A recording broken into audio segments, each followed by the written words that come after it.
as we round our shit corner, today's plan is to head towards Bromsgrove and Tardybig for a cuppa at the Courtyard Café and hopefully to meet up with Jonathan, and then ride over to the Touchdown Café at Wellesbourne Mountford Airfield for a bit of dinner, and then with any luck we'll go off and have a look at the Rollright stones. So here we go. At least the weather's a few degrees cooler today, which is a bit of a blessing.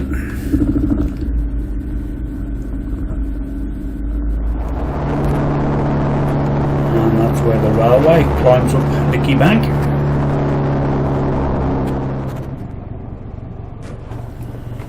And here we are, Tardybig Court, and just the other side of the entrance there we'll find the Courtyard Café.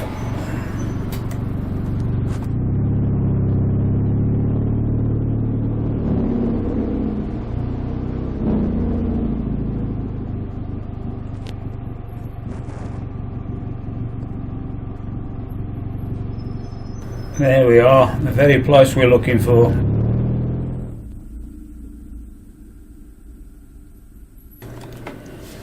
We'd only been there about 5 minutes before Jonathan rolled up, so it was sit and have a cuppa and discuss the plans for the rest of the day.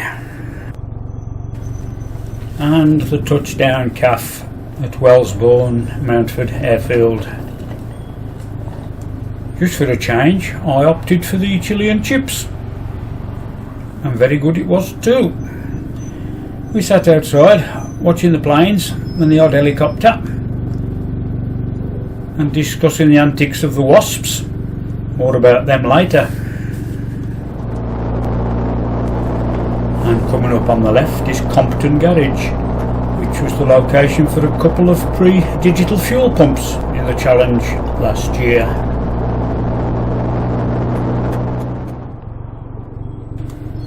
And some 18 mile down the road, here we are at the Rollright stones.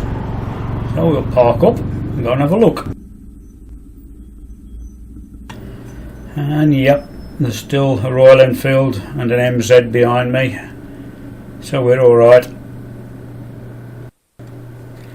I thought the easiest way to do the video is just use the rear mounted camera off the trike and do a bit of turning around with it. I noticed the grass is rather brown. It's always been green every time I've been here in the past, but that's the sunny weather for you.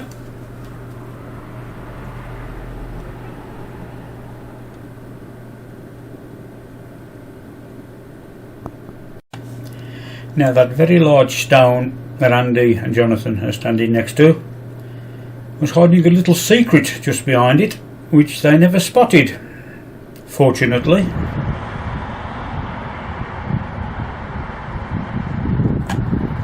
Yep, a little hole in the ground, and coming in and out was dozens and dozens of wasps. Would not have been much fun if you'd have put your foot over that.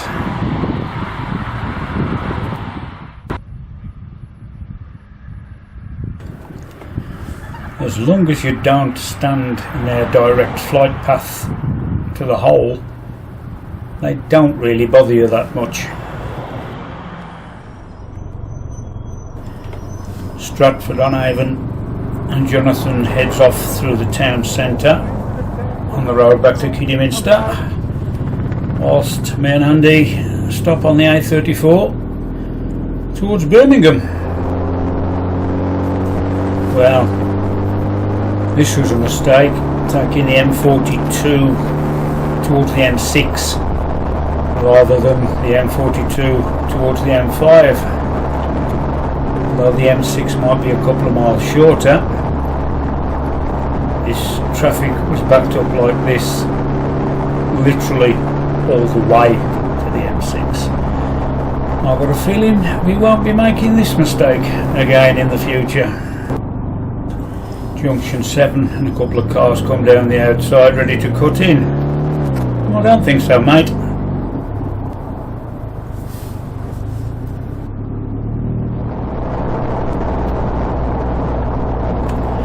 And as we roll up to our shit corner, it's been another good day out.